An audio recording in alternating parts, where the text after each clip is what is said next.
vouch for me. You know I'm not lying, I just came back in for you. Yeah. Oh, now you're making me feel special. But you know what? I'm not as special as you. So welcome back.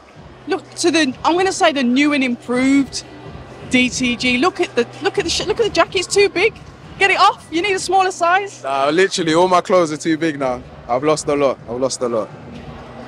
Talk to me about that journey, that like having the longer notice, really taking this seriously and really getting on it. You know what, yeah? First thing I want to say is I think the timing that Misfits hit me up is always crazy, you know. I go through a lot in my life, you know. I come from a very interesting background, interesting family, just everything's mad interesting. And it's not interesting in the greatest way, you know. So sometimes as a human, I go through very dark moments in my life. The first time I got the Misfits call up was a week after I tried some nonsense. This time I got the Misfits call up was a couple days after I tried some nonsense. And it's like, it's just always crazy timing. Because the last time I did it, obviously I only had 3.5 weeks, but I had time to just, you know, take my mind off everything else, get in the gym and all of that. This Misfits call up, I needed it. I really needed it. You know, and I thank Mam so much for, it's mad because you know what's crazy, yeah? Sorry to go off topic a little bit, but he called me, right? So I said to myself, you know what? I need to get in the gym. Like I need to do something to just get, like, make me feel better. So I said, cause I'm an insomniac. I sleep late. I'm a gamer. I went to bed early, and I woke up early because my body doesn't really like sleep. I woke up at 3 a.m. to go to the gym. I saw a missed call from Mams. I looked at my phone. I was like, nah, I'm dreaming. I looked at it again. I'm like, okay, this is real. I've texted him here saying, oh, sorry, bro, I was asleep. My bad. He's awake. Within 5 minutes, he's like, yeah, man's got a fight for you. I said, I'm in. Straight away. I don't care. He said SX. I said, I'm in. I'm doing it. So yeah, like it's this camp was full focus on just making the effort, you know.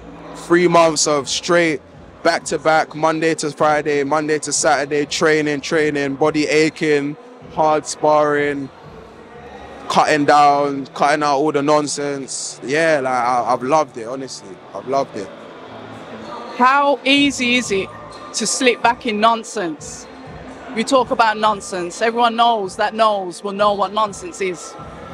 How easy is it to slip back into that if you haven't got something to focus on?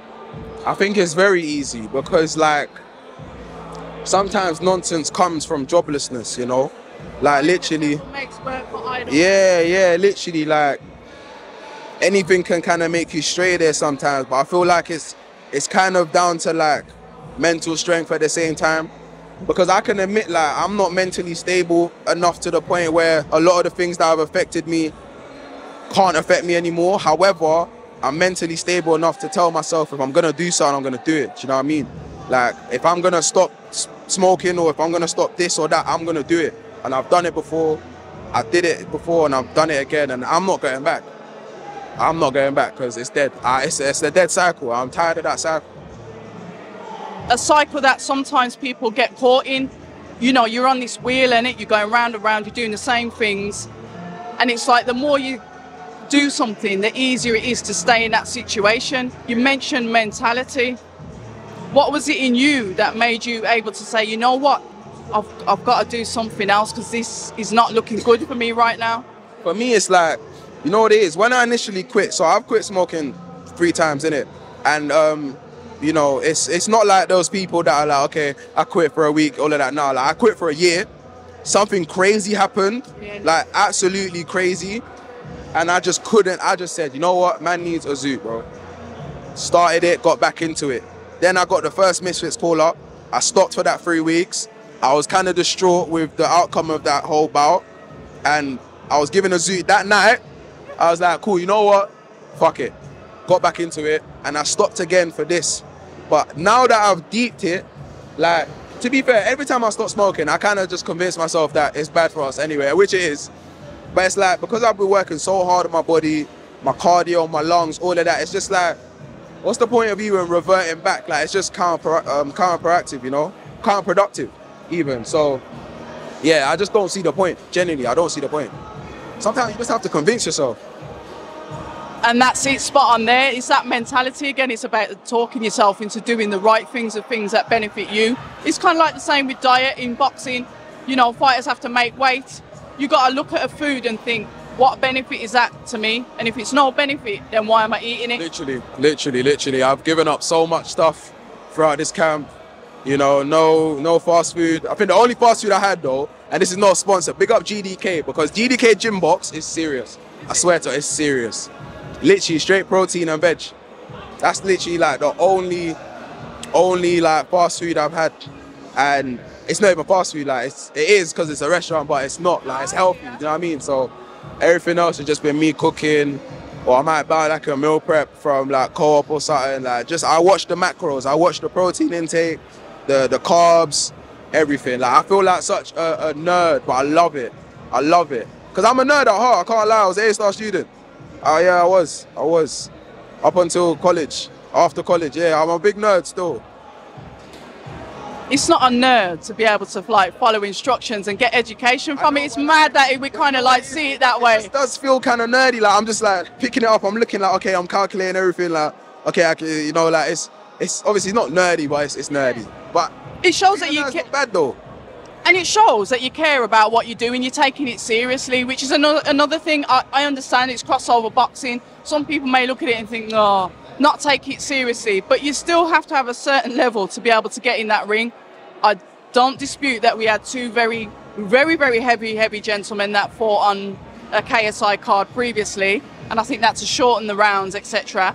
However, the majority of boxers, fighters like yourself that I speak to, do take it seriously. Yeah, I mean, I just feel like no matter what you do in this life, just do it properly, innit? Like, yeah, I'm taking this very seriously, and yeah, I've trained hard with some good trainers. Who is your trainer, and what have they been developing with you in the gym? Luke Portanier, I think that's how you say his last name, and Simon Johnson from the Pug Gym in North West Finchley. Yeah, Don Charles. Yeah. So I think, you know what's mad, yeah? I've been training in the same vicinity as flipping Dylan Dubois the whole time, yeah, and I had no clue. I seen him, yeah, and I'm thinking, right, this guy looks kind of serious.